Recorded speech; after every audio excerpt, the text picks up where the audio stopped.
Ghanimah. Maka siapapun yang subuh ini dibangkitkan untuk menjalankan perintah dan sunnahnya Rasulullah SAW, ini tanda orang yang akan diberikan kemenangan yang sesungguhnya. Maka ketika Rasulullah yang berada di Madinah, setiap berjihad, setiap berperang, selalu dimulai dengan salat subuh, karena kemenangan ada dalam salat subuh. Maka andaikan di negeri ini orang-orang ini semangat dengan salat subuh, maka salat tidak ada lagi yang namanya korupsi, tidak ada lagi yang namanya pertikaian, yang tidak ada lagi yang namanya percekcokan. Semuanya akan guyup rukun karena salat subuhnya betul-betul membawa berkah bagi seluruh penduduk negeri kita. Alhamdulillah. Maka siapa yang mendapatkan doanya Rasulullah, ya orang-orang yang salat subuh. Di bukunya pada pagi ini Rasulullah mendoakan ya kemuliaan, ya rahmat dan barakah untuk orang-orang yang menjalankan salat subuh. Jangan salat subuh baru qobliyah subuh, salatul fajar dikatakan faktor fajrin khairum dunya wa ma fiha. Satu kali salat sunnahnya saja, 2 rakaat salat sunnah subuh atau qobliyah subuh itu lebih mahal daripada dunia dengan segala isinya. La ilaha illallah. Apalagi masya Allah, subuh ini waktunya yang indah itu ngantuk ya, ngopi dan kopi dengan anak istri ya, sambil lihat TV. Kita tinggalkan, ini ada harganya di sisi Allah Ta'ala. Orang yang meninggalkan urusan dunia nafsunya untuk Allah yang Maha Kuasa, yang paling dicintainya, itulah orang yang berjaya selama-lamanya. La ilaha illallah. Apalagi masjid dikatakan al-masjid itu baitu muttaqin. Masjid ini adalah rumahnya orang-orang yang bertakwa kepada Allah Ta'ala. Kalau ingin melihat orang yang bertakwa, ya lihat subuhnya ini. Bagaimana subuh ini? Ya, orang di kamar atau sudah berada di masjid. Inilah yang membedakan bagaimana negeri kita. Kalau ingin melihat Islam yang sesungguhnya di Indonesia, ya subuh. Jangan pada saat salat Jumat, jangan saat salat maghrib, itu masih banyak, masih full. Tapi kalau subuh itu sudah dipilih oleh Allah Subhanahu wa Ta'ala. Tuan-tuan yang mulia, kejayaan dan kemuliaan, kesuksesan semuanya dalam genggaman Allah, bukan dari pemerintah, dari presiden bukan, dari Pak Dokter bukan, tapi semuanya dari siapa? Allah Subhanahu wa Ta'ala. Allah yang menciptakan, yang memelihara dan memberi rezeki. Maka orang-orang ini yang bisa menikmati keindahan, keagungan Allah Ta'ala, pemberian Allah Azza wa Jalla, ini akan dipilih oleh Allah Ta'ala untuk menjadikan ahli surga selama-lamanya. La ilaha illallah. Tuhan-tuhan yang dimuliakan Allah, sejauh mana seseorang ini mengamalkan agama, sejauh itu pula derajatnya akan tinggi di sisi Allah Subhanahu wa Ta'ala. Maka orang-orang yang memilih agama sebagai pilihannya adalah orang yang betul-betul berilmu. Karena ilmu ini sangat mahal, ya, maka seorang yang alim kemudian meninggal dunia itu lebih berat dibandingkan dengan 1000 orang biasa yang meninggal dunia. Ya, satu orang alim itu tidak akan pernah tergantikan seperti hari kiamat. Sama yang mulia, bagaimana orang-orang yang menjadikan masjid ini sebagai rumah pertamanya, bukan yang di rumah untuk anak itu, bukan. Rumah pertamanya adalah masjid, maka akan diganti oleh Allah Ta'ala dengan rahmat. Dan rahmat Allah itu, kasih sayang Allah, hanya diberikan 1% saja di muka bumi. Satu rahmatnya Allah Ta'ala, ini menjadikan seorang ibu menyayangi kepada anaknya, dipertaruhkan dengan nyawanya, hartanya, semuanya untuk anaknya yang disayangi. Itulah rahmat. Satu rahmat diberikan kepada harimau, ya, tidak akan pernah harimau yang ganas itu dengan memakan anaknya walaupun dia dalam keadaan kelaparan.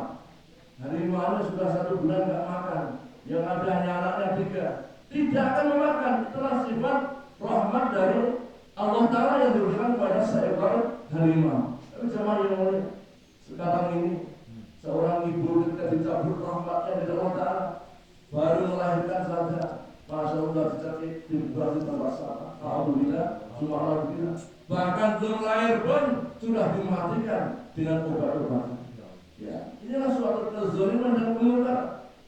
Maka nanti 99 rahmatnya Allah, kasih sayang Allah akan diberikan di akhirat. Jamaah yang mulia, bagaimana Rasulullah cinta sayangnya Rasulullah kepada umat ini tidak seperti ibu kepada anaknya, tapi 70 seorang ibu yang sayang kepada anaknya. Tidak hanya satu rahmat, tapi berapa? 70 rahmatnya Allah, ya, cintanya Rasulullah kepada umatnya. Sehingga mau mati, mau meninggal dunia, umati, di masar umati, di sirat, di mizan, bahkan pada yang terakhir penentuan surga dan neraka, Rasulullah tetap menangis, tidak mau menduduki singgasana dari cahaya yang siap untuk nabi-nabi yang mulia ini. Masya Allah, dan Rasul tetap umati bersimpuh di hadapan Allah Ta'ala, bersujud. Maka Jibril turun, ya Rasulullah, apa yang kau risaukan ya Rasulullah? Ya Jibril, aku ini yang mau bertanya kepada Allah Ta'ala. Tentang apa?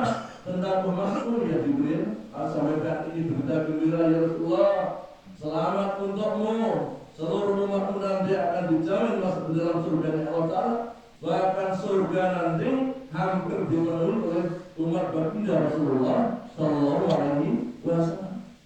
Maka tuan yang mulia, dalam satu kisah dulu di Madinah ada seorang anak muda ketika dikirimkan untuk jihad fisabilillah ke negeri lain, dikumpulkan pada waktu zuhur oleh Rasulullah SAW bahwa pemuda-pemuda yang berjihad nanti akan berbalaskan dengan bidadari yang nanti akan berebut untuk menjemputnya nanti di kuburnya, dan nanti Masya Allah itulah kemuliaan hidup yang sesungguhnya.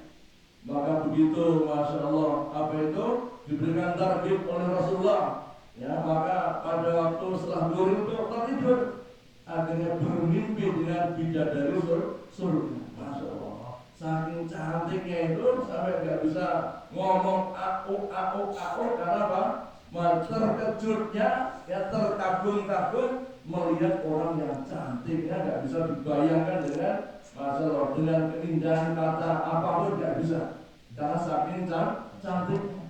Begitu akan dipegang, Masya Allah, akhirnya ditolak. Jangan Tuhan ini masih berjuang dulu, masih keluar fisabilillah, selesaikan dulu sampai nanti wafsi, ya. Sampai nanti wafsinya nanti saya jemput di akhirat, la ilaha illallah.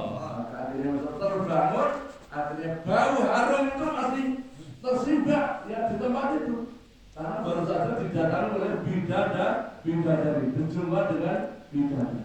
La ilaha illallah. Ini adalah tarbiyah. Bagaimana dulu, ya, di Baghdad yang disampaikan oleh Gus Ahmad kemarin pada Baik Ustaz, sampaikan bahwa dulu di Baghdad itu adalah kerajaan yang kuat, ya, apalagi dengan rajanya Harun al-Rashid. Ketika sampai itu Khalifah Abbas, ya, maka terjadi penurunan, ya, orang-orang sudah malas berdakwah, terus belum jauh lah, sebenarnya ngomong butuh, ya. Akhirnya apa yang terjadi? Masya Allah, didatangkan adalah orang-orang Mongol. Orang Mongol ini awalnya hanya mau berdagang, tapi lama-lama, ya, seperti Belanda itu lama-lama menguasai Baghdad itu. Akhirnya orang-orang Islam, ya, yang malas ke masjid tadi dikuasai kerajaannya itu oleh siapa? Oleh orang-orang Mongol. Bahkan laki-laki gemuk yang besar badannya, ya, banyak makannya, ini takut dengan perempuan-perempuan Mongol, ya. Bahkan satu kisah ada laki-laki yang disembelih oleh perempuan-perempuan, ya, orang perempuan malah nyembelih orang-orang Islam yang malas berdakwah itu, disembelih itu, ya. Akhirnya suatu ketika, ya, ketika orang-orang Mongol, panglimanya Mongol sana, ya, mencari orang-orang Islam. Di mana orang Islam? Aku menunggu orang Islam. Saya ajak berduel, ya, satu lawan satu. Akhirnya yang ditunggu itu tidak datang-datang, tidak ada yang berani. Orang Islam sudah loyo, terus warga puasa, zakat, sholat dan amal semua akhirnya ada anak muda yang datang, anaknya tidak gemuk, kurus, ya, masih santri, umurnya 18 tahun.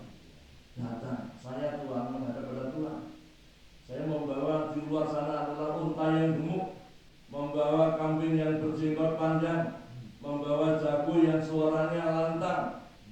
Untuk apa itu semuanya? Untuk memenuhi tantangan Tuhan. Aku gak butuh orang seperti kamu. Kamu itu orang kurus itu satu kali pukul kamu sudah langsung ke akhirat nanti. Ini kamu bukan lawan saya. Tuhan, tampaknya saya kecil, tapi saya tidak seperti yang Tuhan bayangkan. Apa yang Tuhan hendaki Tuhan? Dan saya bertanya dulu 2 hal saja. Ini kalau kamu bisa menjawab, nanti saya akan menyerah kepada kamu. Ya silakan Tuhan, tanya. Ya, aku ini yang mendatangkan ke sini siapa? Yang mendatangkan aku Tuhan. Dan nanti yang mengusir aku siapa? Yang mengusir juga aku juga. Loh kok kenapa engkau yang mendatangkan aku ke Baghdad ini? Karena aku ini adalah orang-orang Islam yang malas berdakwah, malas berjihad, malas ke masjid, malas beribadah. Maka akhirnya penjajah masuk. Itu yang bukan karena siapa, karena saya yang tidak amal agama. Maka akhirnya Masya Allah. Terus satu membutuhkan orang yang betul-betul hebat, tapi kalau datang karena kamu yang kecil. Kalau ingin yang besar, Tuhan di luar sudah ada unta yang besar, itu lebih besar dari Tuhan. Jadi kan unta yang paling besar. Aku butuh yang sudah punya jenggot. Ini sahabat juga membawa kambing yang jenggotnya panjang. Yang suaranya bagus, di luar ada suaranya bagus. Saya membawa seekor ayam jago. Itu kalau bermokok suara Tuhan lebih bagus daripada masalah suara jago itu. Ya masalah yang mulia. Itulah ya suatu cerita yang disampaikan oleh guru kita bagaimana ya Islam akan berjaya sebagaimana negeri kita ya area Surabaya dengan 10 Novembernya itu menyatakan dengan Hari Pahlawan ini masalah bagaimana dengan amalan agama hanya dengan kerikil yang dilemparkan ke atas ya akhirnya berubah menjadi bom sehingga pesawat berjatuhan. Ya, hanya dengan tasbih dilemparkan ke atas pesawat berguguran. La ilaha illallah. Kenapa? Karena ada amal agama. Maka jemaah yang mulia dikatakan man arada dunya fa alaihi bi ilmi wa man arada akhirah fa alaihi bi ilmi. Maka kalau ingin berjaya di dunia dengan ilmunya Rasulullah sallallahu alaihi wasallam. Ya, bagaimana sahabat masyaallah. Sahabat kamu ini berhari-hari ke masjid berjumpa denganku. Kenapa badanmu pucat, jalanmu berhuyungan seperti itu? Apa kamu sakit? Tidak Tuhan, aku tidak sakit, aku sehat Tuhan. Ada masalah apa? Apa ingin nikah lagi? Baru satu tak kamu? Iya Tuhan, ya. Cari tambahan lagi aja. Bukan itu Tuhan, bukan itu ya Rasulullah yang tidak seperti itu. Ada masalah yang mengganjal pada dirimu ya Rasulullah. Aku ini Masya Allah hari-hari berjumpa dengan istriku, dengan anakku, tapi yang nampak Rasulullah bukan wajah istriku, yang tampak adalah wajah engkau ya Rasulullah. Masya Allah. Itulah cintanya seorang sahabat yang bernama Sauban yang rumahnya jauh dari Madinah, di perbatasan gerbangnya Madinah, yang jauh perjalanan 3 jam, tapi ke masjidnya mesti paling awal. Pada shop yang paling depan di ujung sebelah kanan. Itulah seorang sahabat yang cinta kepada Nabi. Maka Masya Allah sahabat ini selalu mengikuti perang-perang yang terjadi di Madinah. Dan pada akhir hayatnya sahabat ini Masya Allah betul-betul ya menjadi orang yang dipilih oleh baginda Rasulullah Sallallahu Alaihi Wasallam. Jamaah yang mulia, maka dakwah ini jangan sampai ada keraguan, jangan sampai tolak-toleh. Nek kondoni ya bukan, orang kondoni balik mana? Jangan seperti itu. Kalau ini orang nggak mau dakwah seperti Abu Bakar kemarin, aku yang siap bertempur, aku yang siap berdakwah. Yang lain nggak mau IPB, aku IPB. Bahkan tidak hanya 4 bulan, 1 tahun jalan kaki. La ilaha illallah. Tapi ini gajah di belakang orang bisa bocah, orang bisa lah, orang la ilaha illallah. Jamaah yang mulia, maka penting sekali. sekali ya, bahwa ini semua adalah bukan butuhnya Allah. Ya, kemarin saya sampaikan ayuhanas antum fuqara'illah. Ya, manusia, aku tidak butuh kamu. Kamu yang butuh aku.